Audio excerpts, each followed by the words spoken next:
for you to watch later on Kim's YouTube channel. And I'm just going to say hello and kick it off. So thank you. We had a number of people join us early and we got to say hello. And it's my pleasure to kick off 2021 with the Reaching Your Everest program with Kim Caves and Associates.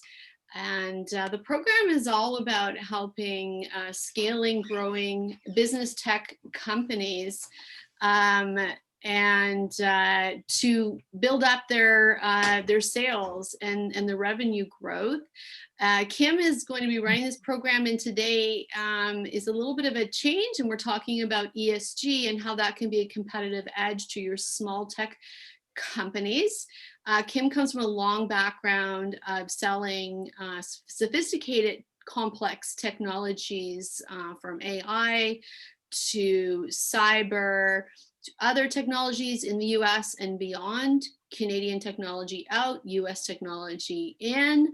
I'm going to hand over to her to take it away. And just myself, I'm the CEO of the Canadian Advanced Technology Alliance. And what we do is we bring the C-suite together to help boost the adoption and export of Canadian technology. And Kim, over to you.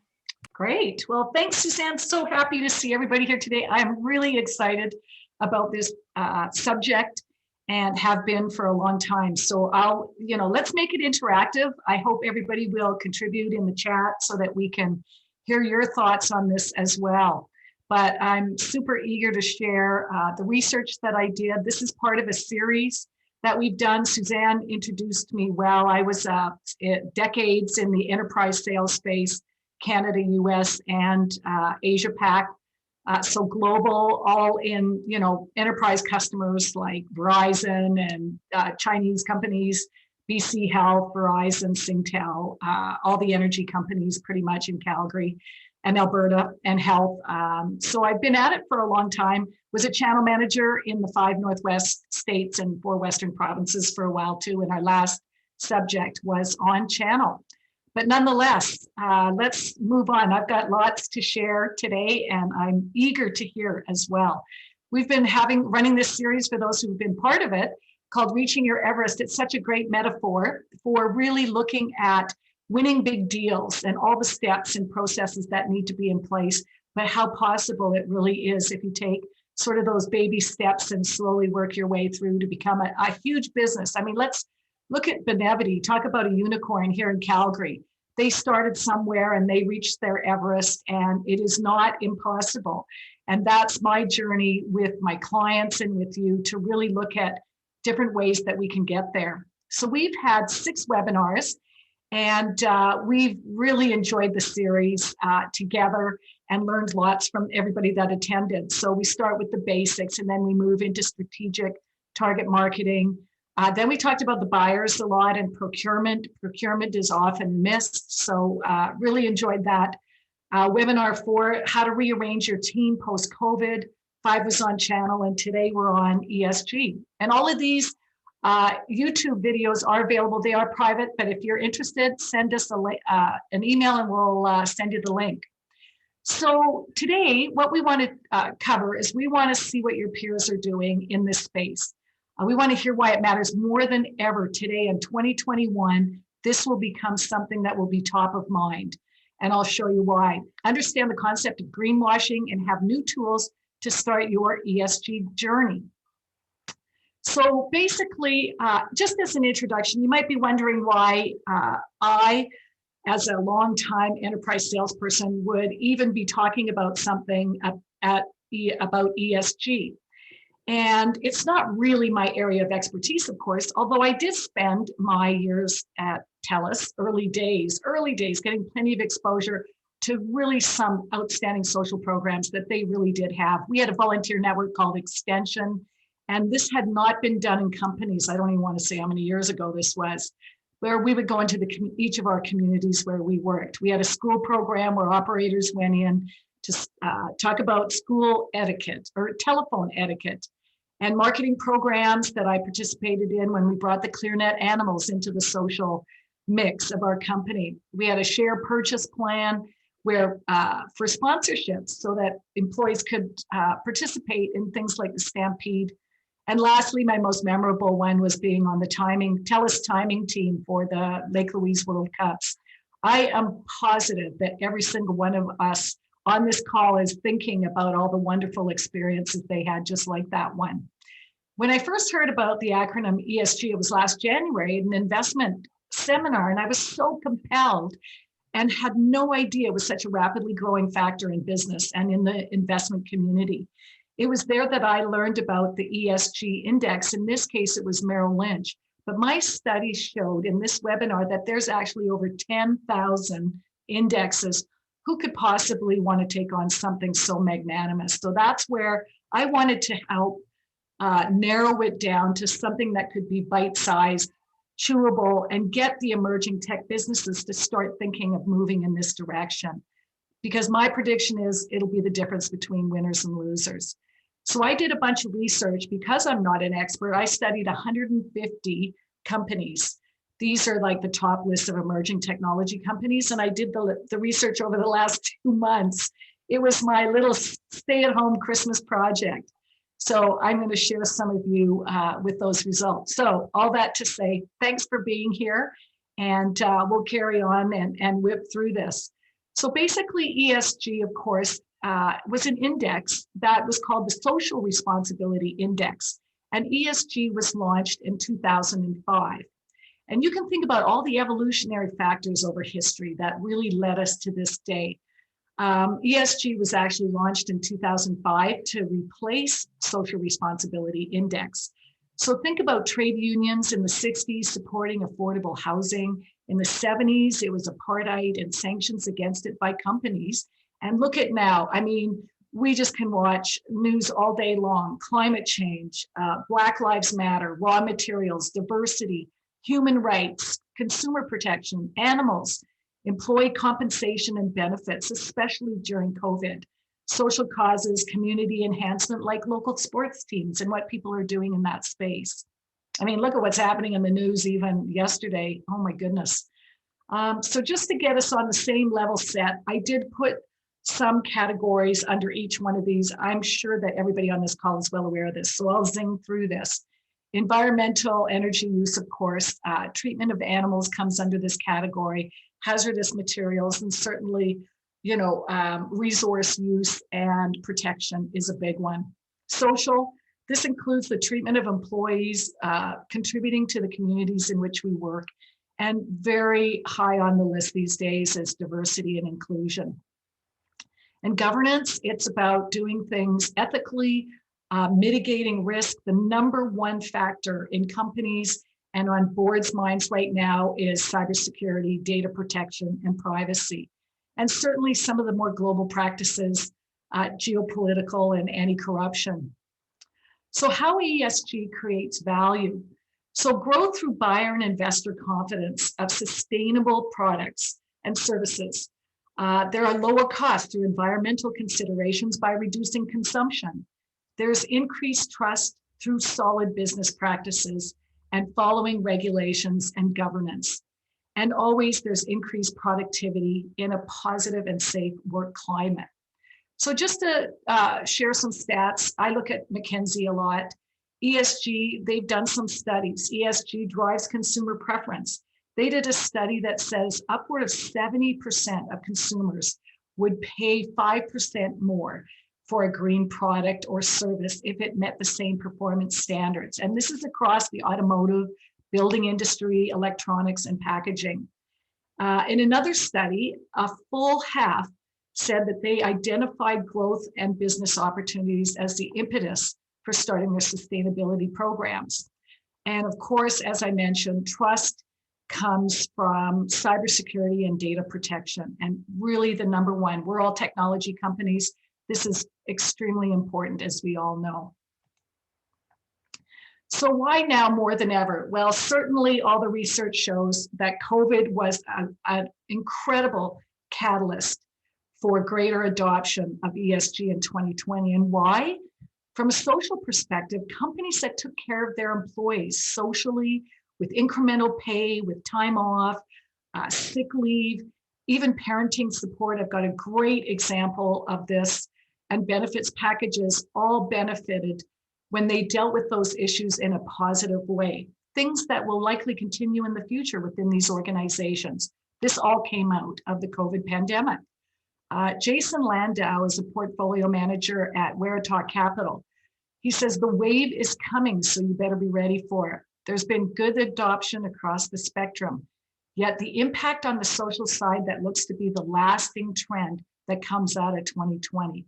The pandemic really showed how certain companies behave, and he believes companies that are making the right decisions are the ones that will reap the benefits and survive well.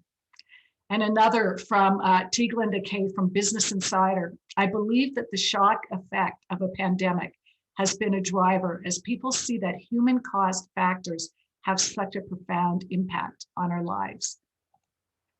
So why now more than ever? Well, this was also very interesting to me, and I'll show you lots of examples of companies. But Harvard Business Review says millennials form most of the workforce. They are the most socially conscious generation of since the 60s. By 2025, they predict millennials will comprise 75% of the workplace. Makes sense. They have high expectations about social purpose and expect companies they work for to be accountable. They want companies that uphold values and that they have a social and environmental commitment before even deciding to work there. Agreed? Agreed in the crowd here? I would also just add that the buyers can also be the procurement folks that you have to sell to. So it's not just B2C, it's also B2B. Absolutely. Oh, absolutely. No question. No question. Thanks for adding that. Any other comments? Nope. All right. So, whoop, there we go.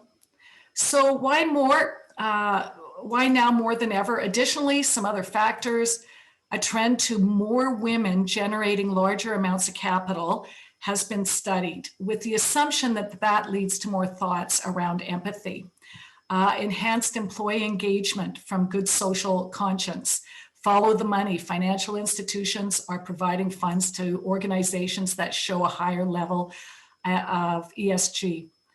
Consumer demands for sustainability and quality, lower costs overall, resource efficient, of course, water and energy, for examples, less packaging.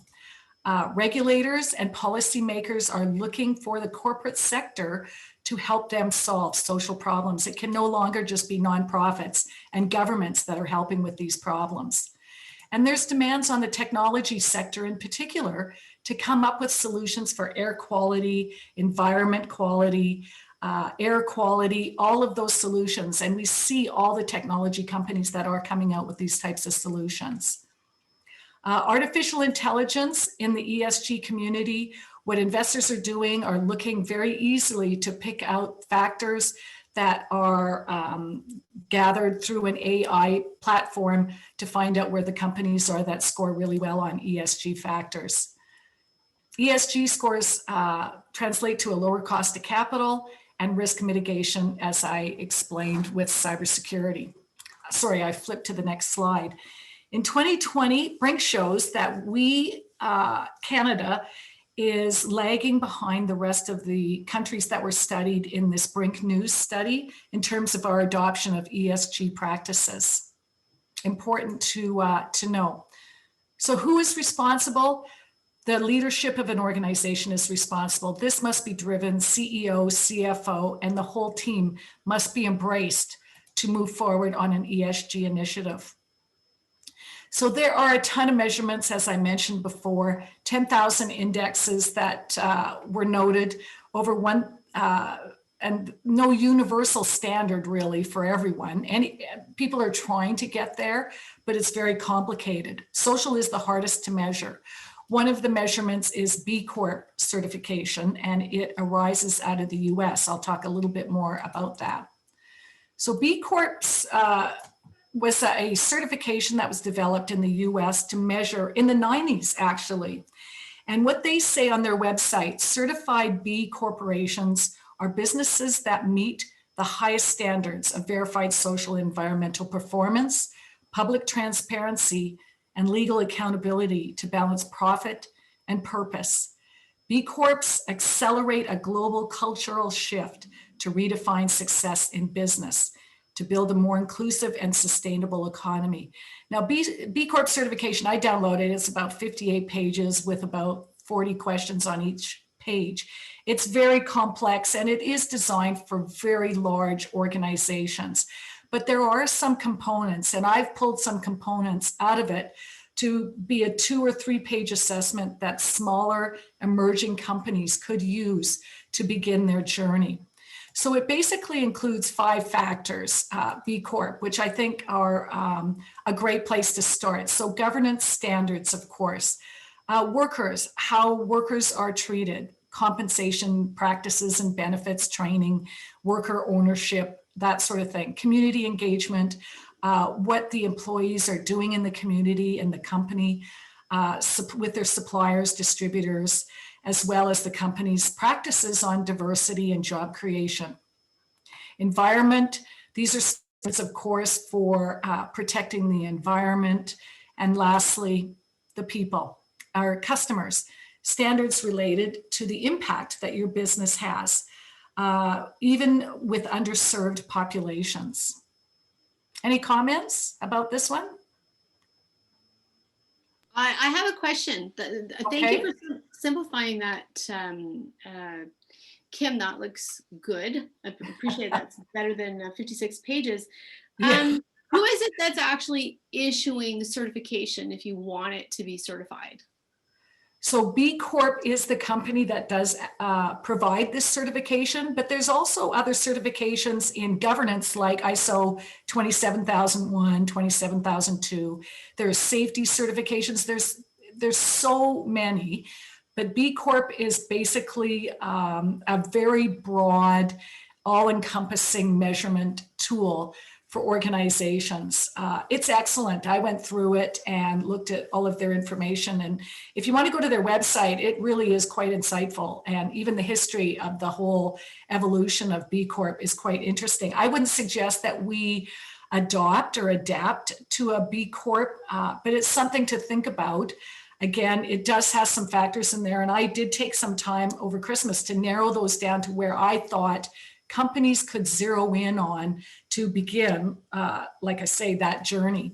And if you're more interested in that, please reach out to me and I can share with you what I came up with. Wonderful. We got some feedback, some comments. I'll read from the chat. So Abdullah Chaudhry says, yes, thank you for covering B Corp. Not enough people know about it. And some other examples to include 1% for the planet, fair trade, zero waste, climate pledge, friendly, etc.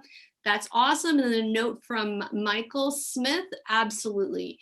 B Lab is a certifying body. To clarify, they are a nonprofit organization. Yes, yeah, thank you.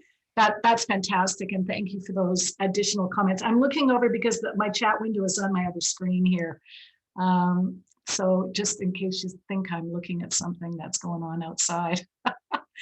That's great.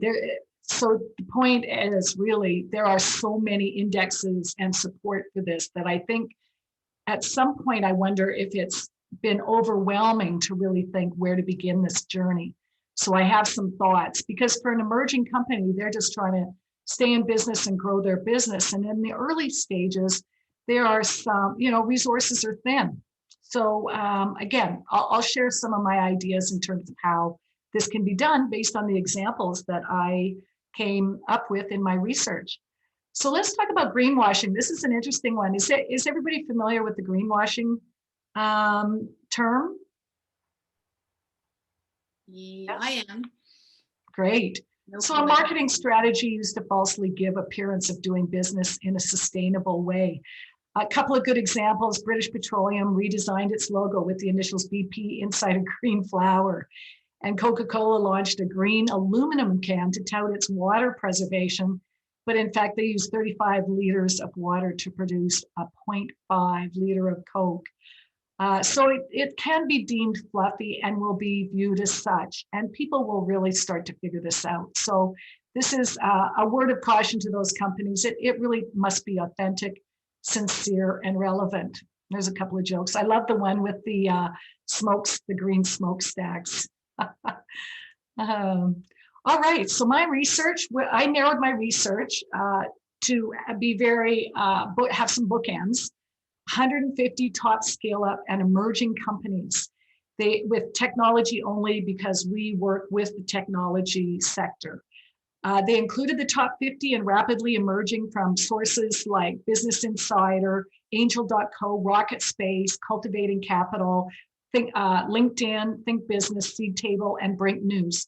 All had lists for specific countries about which the top scale-up companies were. So these are businesses less than 7 years, revenue in around 5 to 100 million. So not pure startup, but certainly getting some traction. So a few observations to start with. About 10% of the companies, I thought this was wonderful, more in the US, some in Europe, about their privacy and protection statements and positions and how they would allow access to data and how they kept that, what their practices and policies were around that. I thought that was excellent. This is important when you're a technology company, as we all know. And I talked about cybersecurity.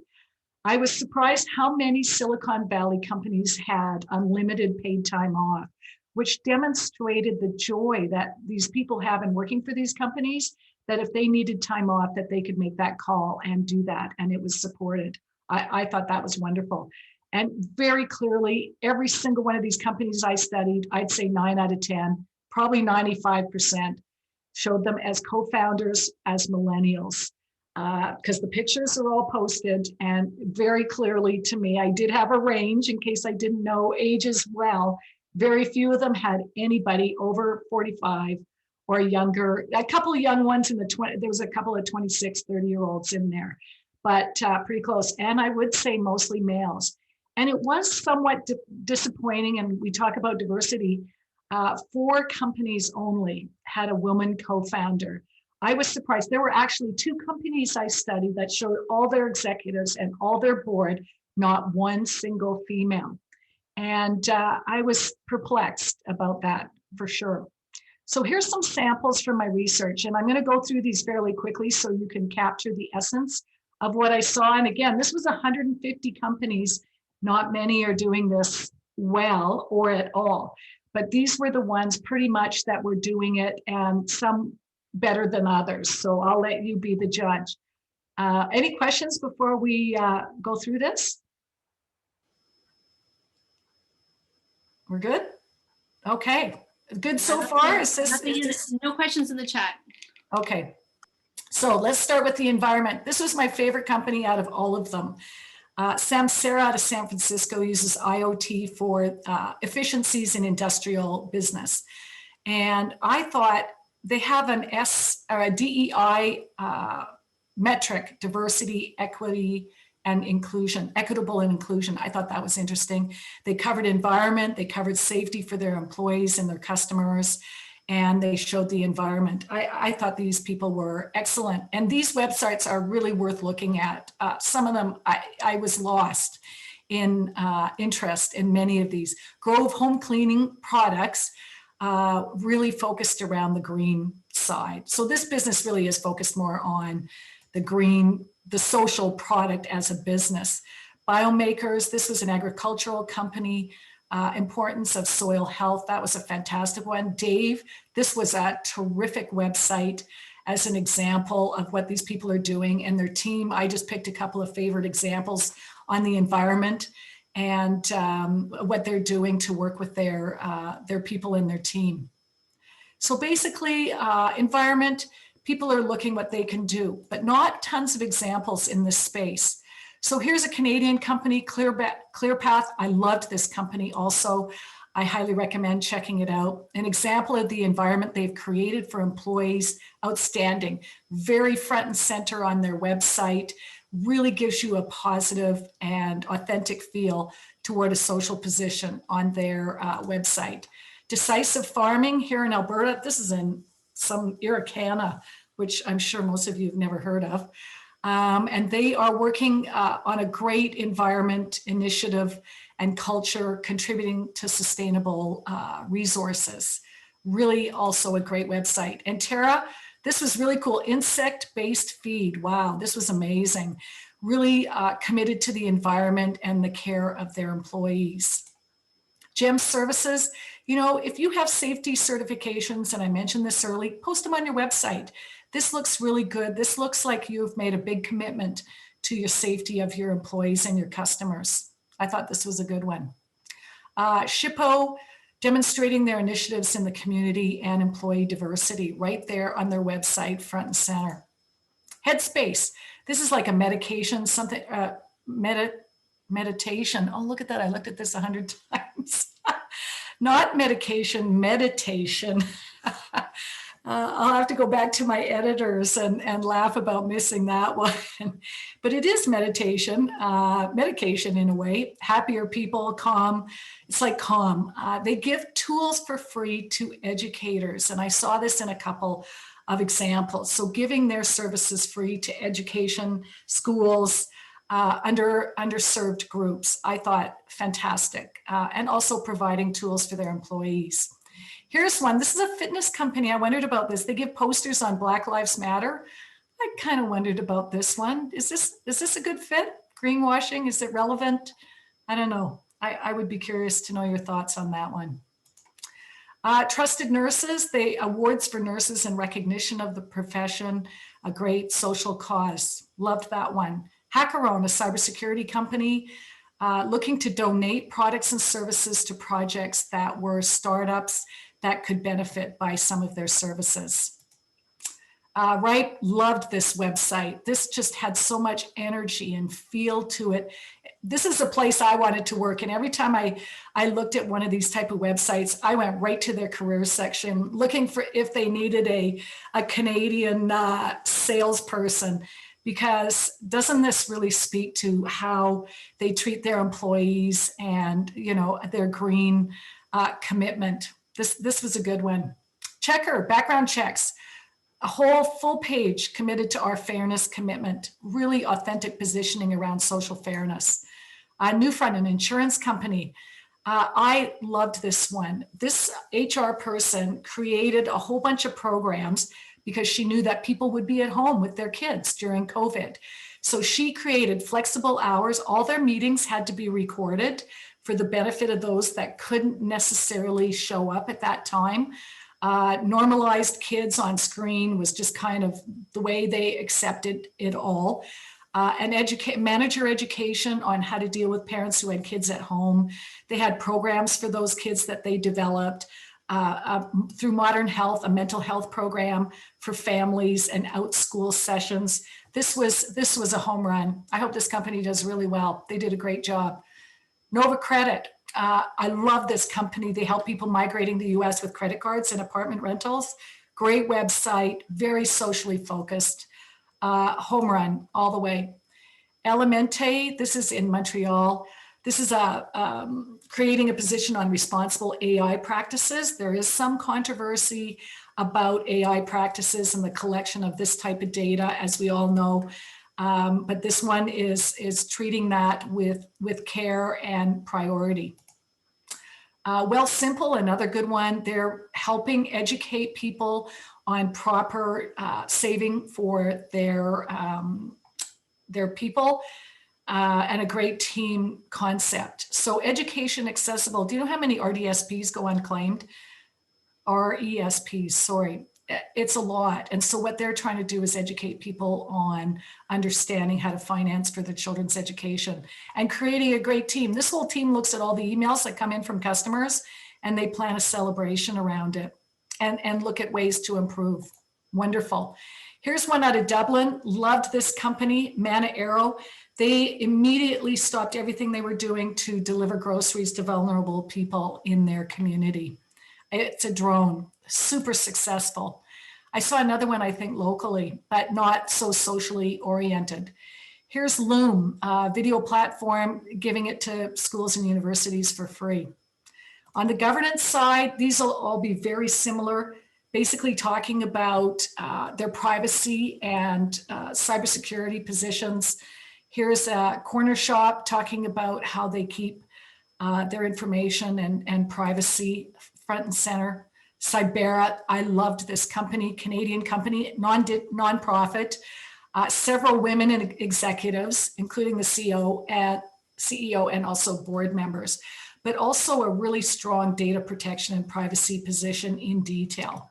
I thought that, so, you know, they kind of had the social part covered and diversity and much more. Great website. Fathom Health, medical coding, security is our DNA. Great positioning. League, employee health benefits. If risk really is considered the #1 concern of board members and executives worldwide, wouldn't it make sense for every company to post their compliance positions on security and privacy and safety as well? So here's one on compliance and GDPR, by the way. So GDPR, of course, the European regulation for security and protection of consumer data. Gladly loved this company as well.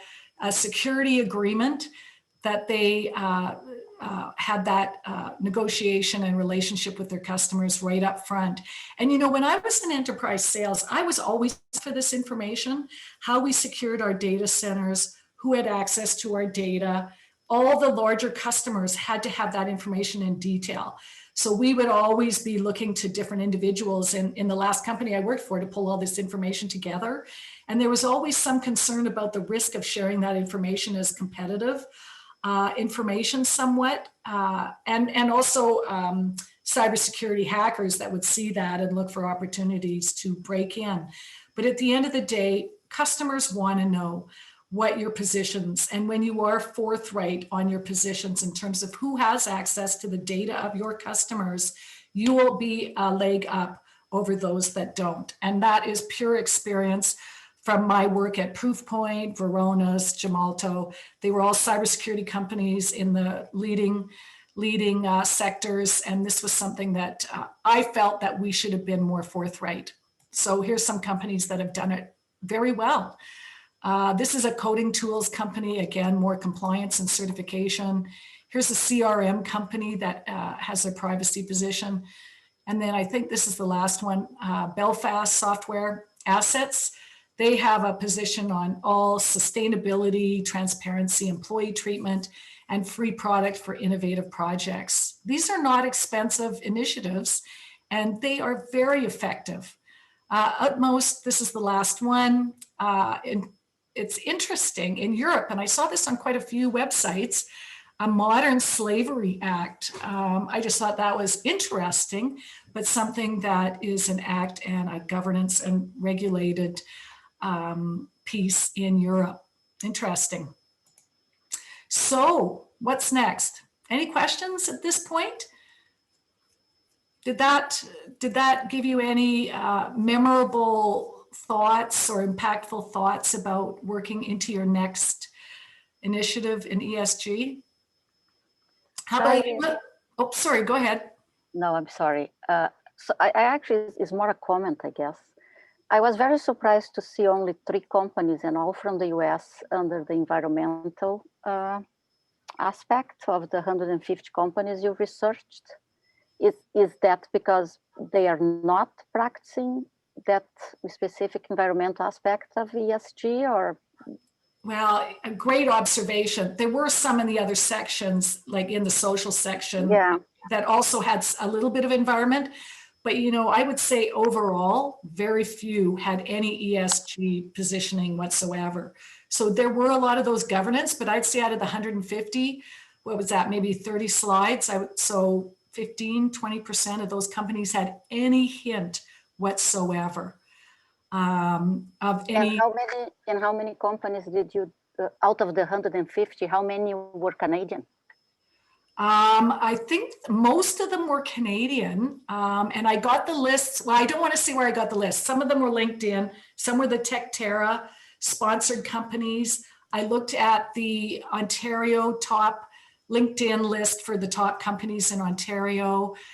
So it was quite extensive. And in fact, I went back and added more companies onto the list that were Canadian to get more Canadian examples. And I found 2 or 3, but as the Brink News slide showed earlier, Canada is lagging behind the US and Europe. And my study basically confirmed that. Yeah. So I see that, Carla, thanks for bringing that up. I see this as a great opportunity for us to start looking at how we can emerge in this space, particularly when we're looking at Silicon Valley as having a great group of investors that are looking at Canadian businesses, as are others. And I think this is where we have a real opportunity. And, you know, one person made a comment to me, and I'm curious to your thoughts, everyone. You know, Canadians were too humble. We might be doing the good work. We might be volunteering in our community, but we never tell anybody. We never share because we're humble. And I've heard that comment a few times. And in some ways, I kind of agree with that. The businesses I've talked to said, well, we don't really want to brag about our positioning because it's something that we do because it's authentic for us. Any thoughts on that comment? Yeah, actually, I have some thoughts if no one else is going to go. So as part of what we do is actually the data that you're talking about, we actually host petabytes of data on these companies' practices.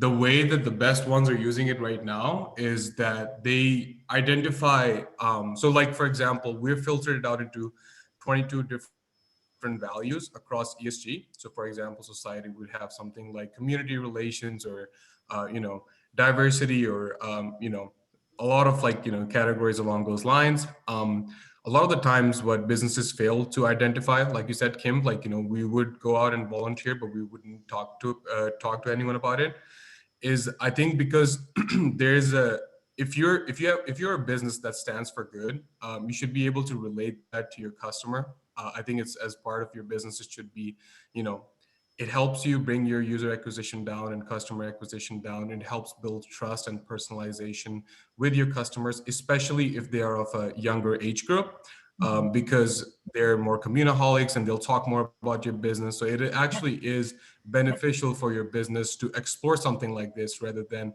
not talk about it. And then if you want to take it another step, another thing that you could do is look at your existing customers and see where they actually are. Try to find what their values are and try to market your business and position yourself in that ESG space to what they want that business to do, right? So I think it's one thing that these businesses can take away from this. That's fantastic. I love that, communaholics. That's a term. I wrote that down. I love it. That's great. And I would love to talk to you more about this, and maybe we could do a part 2 on this particular subject, because I love what you're saying, and let's work to de-humble some of our Canadian enterprises and the great work that they're doing. Does anybody else have a comment on that? I think that maybe, Kim, it's a great observation. I think generally Canadians are less sort of market savvy, and that's that humbleness versus us, kind of the swagger and the sharing and the kind of being proud isn't really part of our culture. But it certainly helps us in business to, if you're trying to sell yourself or you're selling your positioning, your values, your products, you really need to let people see them. And, you know, the examples that you gave us were pretty sophisticated ways that people did that. So to a certain extent, it may be an awareness. I don't know. You bet. You bet. Anybody else? All right, I'll carry on. So are you ready to start to demonstrate your commitment to ESG by leading with purpose on this subject?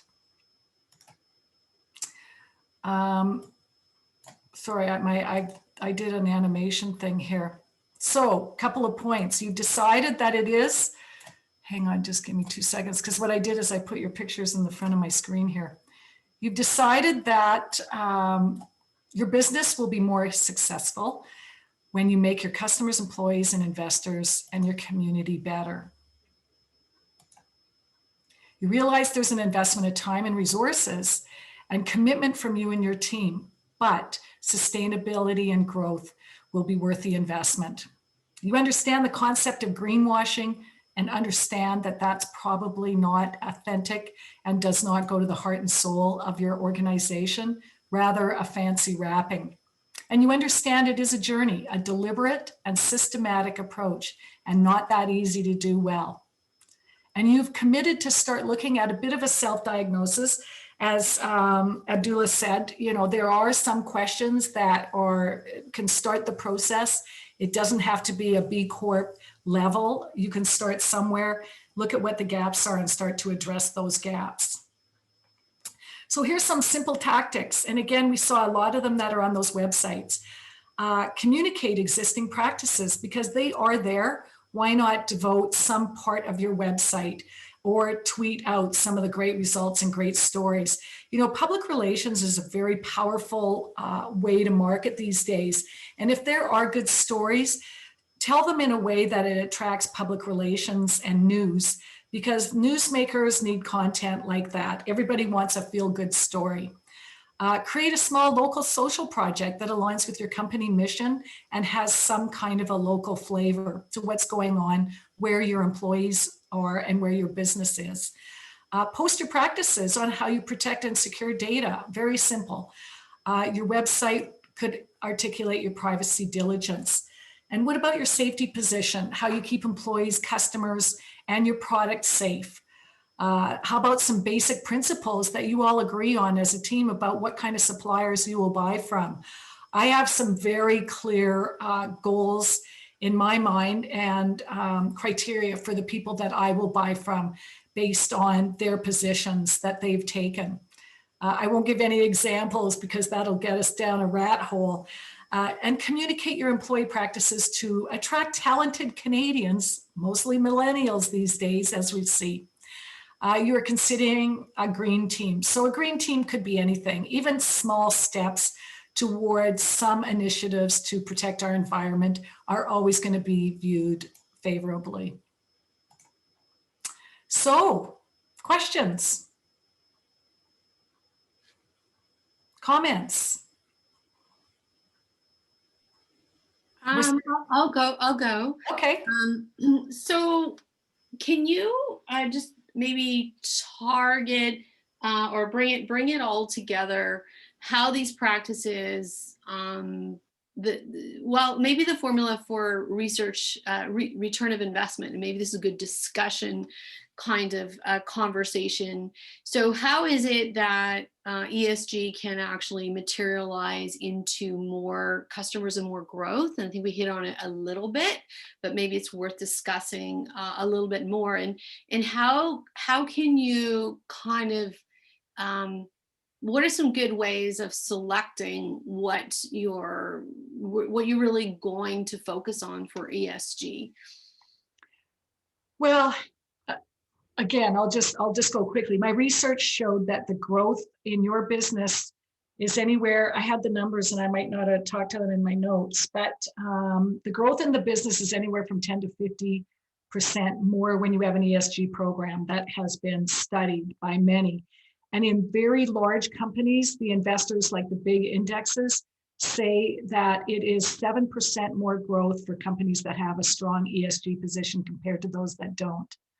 And again, I could pull all the numbers and summarize them. No, I don't need all the numbers. They're there. Yeah, the numbers are there by countless studies. Abdullah, maybe you can comment on that. Yeah, absolutely. And I'm sorry to barge into my comments. This is what Great. I did for a very long time.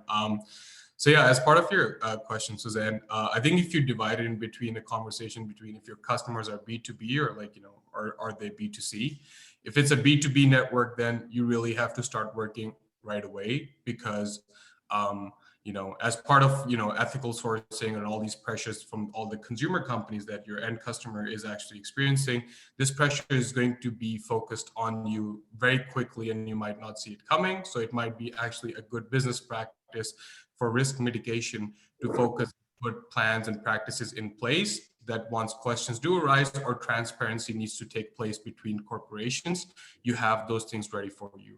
And then if you're a B2C company, though, like it's interesting to also realize what the origins of this of ESG data sets were. It was actually to see how the free market would react to a company, other than how their earnings were or how much revenue they were making. So like Kim was talking about, the indexes have been heavily focused on investing, because once all your quarterly reports check out and like, you know, your earnings are good, investors still want to see how volatile an investment or a positioning with a certain company can be in the public. So let's say that if you are buying stock for Nestle right now, and how likely Nestle is going to be trending on, let's say, the Washington Post tomorrow, you know, for doing something bad, right? It's to identify those risks and mitigations in the long-term strategy, because once this trust between a younger consumer, like, you know, Kim was mentioning millennials, but I'm a millennial and I'm getting old. Like there's another generation coming up, that's Generation Z, which is way more shopaholics than, you know, millennials are at this point. And these people do not forget, right? So if you have a bad practice, or it could be something that is, you're doing something to reduce your cost or like, you know, increase your profits, this might actually be a bad long-term strategy for you than a short-term gain. So in other words, it's not a nice thing to do. It's an essential practice because it's wrapped into risk mitigation. But of course, trust, in order to sell, you need to have the trust. So it's on both sides. Absolutely. Awesome. Fantastic. I'd like to ask a question of the group, because I'm curious about this, and it was really surprising from a woman perspective how few women were represented in some of these companies. And I wonder, Abdullah and others, how your businesses are taking a look at that. But as a woman, I guess I was a little bit surprised and thought, I'm going to go back to all of them and offer my services, by the way. But Abdullah, maybe start with you in terms of that question. Yeah, absolutely. It was actually one of the biggest. So I'm an engineer, and you know, when we looked at this data, right? So we're looking at raw data, and we actually have the biggest sustainability company database in the world right now, and Wow. like that's the platform we're building. And it covers 92% of like global consumer spend, right? So we're trying to answer the same questions that you're looking for on websites, right? But like more into details on, you know, board members, and, you know, going down into like, you know, the ratio between tech engineers that are women and that are men, right? Mm-hmm. One of the things that we really quickly realized that there were some industries that, you know, were doing better than the other, and they were all very different on different categories. So in terms of women involvement, what we saw was that the companies that were facing, you know, like more B2C companies and non-tech companies, women were at the forefront of those companies, but those companies were not technically startups or like, you know, high growth startups. So they don't get to see the limelight of headlines and news and trending and like, you know, being in everyone's pockets and all those things, right? Like we, for example, as a company had to focus on that ourselves. So the 4 co-founders that we have, we all met at University of Calgary while we were doing our engineering. And we've been in business for quite some years. But the thing was that all of the people in our class was also other dudes, right? Like we're computer science and engineers, like, you know, like there was a 98% to like 2% ratio for mechanical engineering. I remember when I was doing it, and it was horrible, right? Yeah. One of the things that we actively had to do was that to make a statement by making sure that the first full-time employee for our tech team that we get should not be another guy, because there was such a lack of new ideas in the room, because we had literally grown together and like we were just coming up with the same mentality.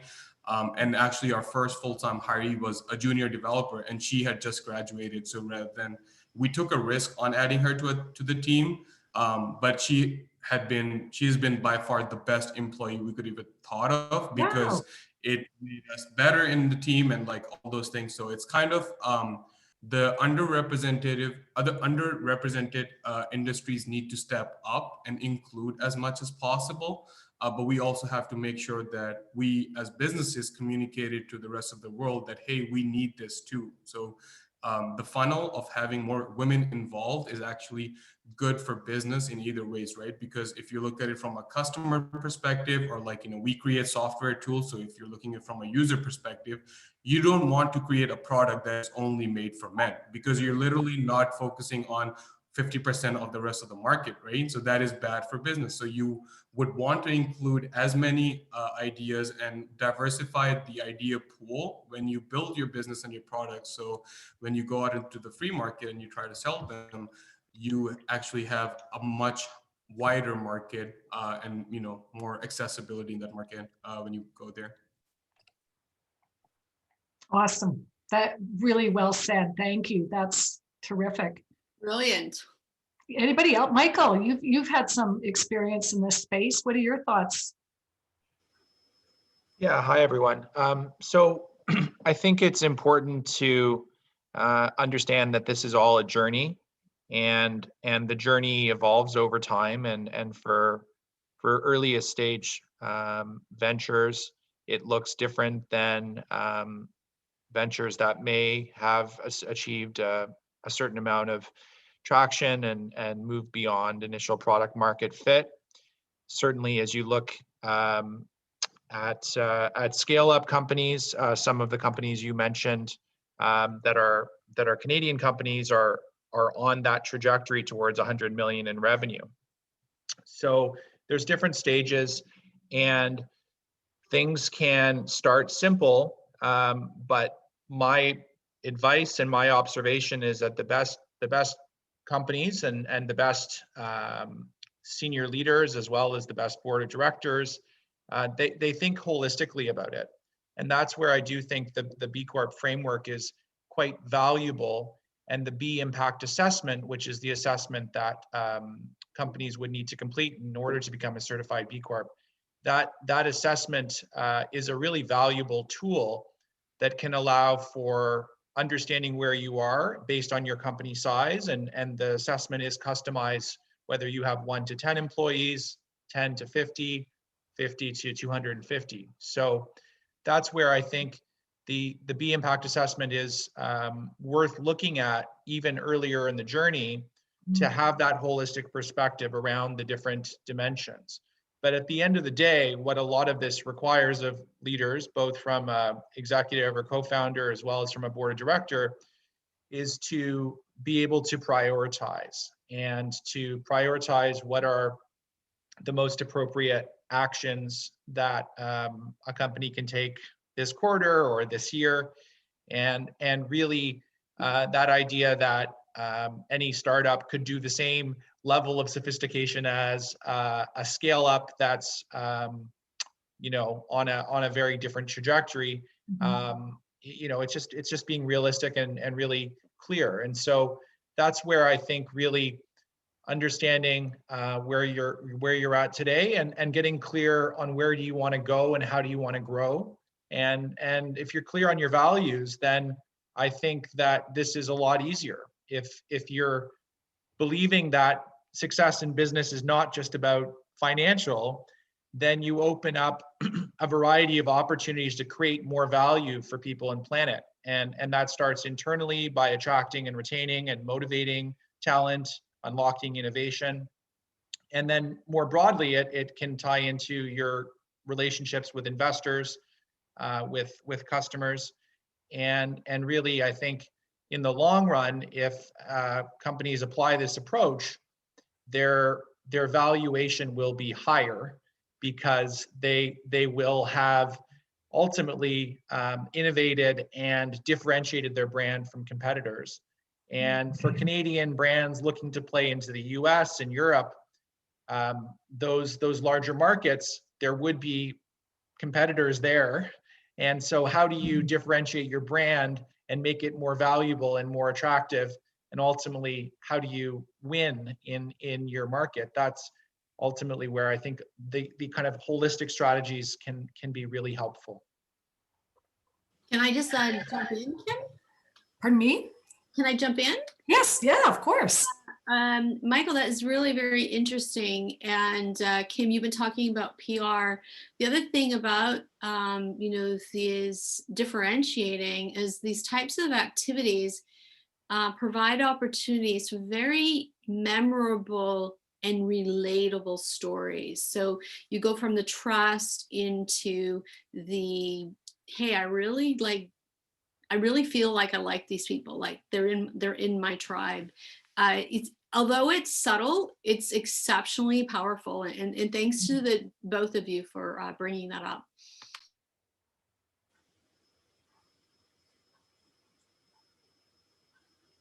Anyone else? Okay, any quick feedback in the chat that would be helpful for Suzanne and I in terms of this webinar and others? Thanks, Carla. I think we're just about at the end here. Yes, I think so. I think we're a little bit over time, but nonetheless, of course, we would love your feedback. My contact information is there if you want to pop a quick email. This and other sessions that you've attended, I know we have some repeat visitors. Thank you sincerely for that. I wish you all the best in this coming year for happier and more social times for all of us. Thank you so much, Kim. That was a really interesting session and great conversation. Thank you for everybody joining. Thank you, Suzanne. Okay. Much appreciated. Michael Smith, thanks. Bye. Have a great day, everybody. Cheers. Bye. Bye-bye. Thanks. Take care. Thanks so Thank much. you. Cheers. See you, Tom. Hmm. Okay, I'm just going to stop the